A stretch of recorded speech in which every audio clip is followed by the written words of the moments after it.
I've always felt that you need to be involved in your community.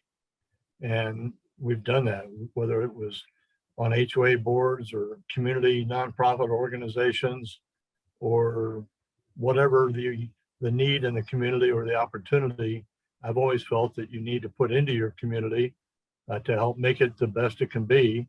And, you know, if you don't put anything into it, you may not get very much out of it. So that's always been our approach, both my wife, Diana, and I, and it served us well. And by the way, I may be one of the leaders of the organization, but it's a team effort. There's a lot of different owners, every bit as committed as I am, that are actively involved in this, and we're really working together as a team. Those are our governing documents, and they set forth what the board can do and what powers they have and what powers are reserved for owners. So they're really like our Constitution, if you will. And the proposed revised governing documents transfer more power to the board and reduce the owners, the powers of owners. And that's dangerous, and that concerns us. And especially when you're talking about a major merger, a major set of capital expenditures, major borrowing. These are things that owners need to be more engaged in, and it shouldn't just be in the hands of the board. So those are our concerns. All of the changes, by the way, have been to the benefit of the board and the golf members, and none of them have been compared to that, to the benefit of the non-golf members.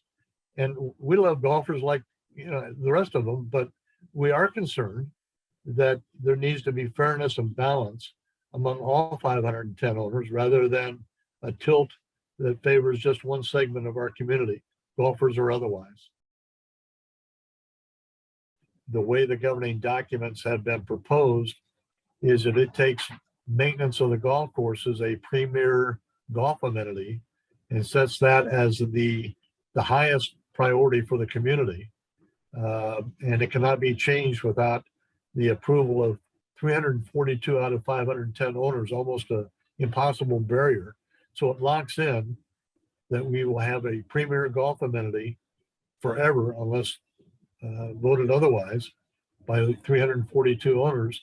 And in the meantime, it could mean that maintenance of roads and pools and a bunch of other things, roofs, all of which the HOA is responsible for, that those could be deferred. And we've had problems with, in this community, unfortunately, with those kinds of things being deferred, the pools being the best example, or the worst example, if you will.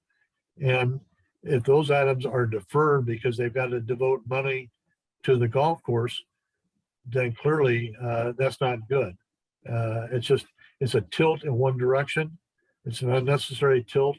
All these things are important. We need to be able to do all these things, but there shouldn't be a special exception for the golf course any more than it would be for the pickleball players or the tennis players or the people who, for whatever reason, can't enjoy any of those things because of their age or health condition. There's a lot of those people in this community, and we need to be aware of that. And some of those people will never, ever be able to use any of these amenities, but they're being required to pay for them. And the solution isn't for them to move away. The solution is to find something that works for all 510 owners. You're not going to have total unanimity, but we can do better than what is proposed so far. As a footnote on the governing documents that we were talking about, it became evident during the town hall meeting last Sunday that there were changes in the governing documents done by the board members that they didn't realize were in there. One example is owners are concerned about the elimination of term limits, which we all think is important to our community. And one of the board members said, oh no, they're in there. We haven't changed that. Well, we've read the documents, and that change is in there, and they should read the documents as well. And that's just one example. There's other examples having to do with the number of board members. And so again, governing documents are important. They're like our Constitution. we need to get them right. And there's no reason why they can't be done right. What they're afraid of is if somebody like Tom Connor gets on the board, they want to be able to just vote the guy off. And I'm not sure whether that's legal or not. I don't think it's good practice. If the owners elect someone, unless that person violates, HOA governing documents or applicable law, they should remain on the board. If they show up for the meetings and if they pull their weight and do the job that's expected of them, and no one should be voted off the board by the board simply because they don't like that person's point of view. One request I would make of owners, as a part of doing your due diligence and research, if you hear something about our position or about any of the individuals involved in this effort on our part that is negative,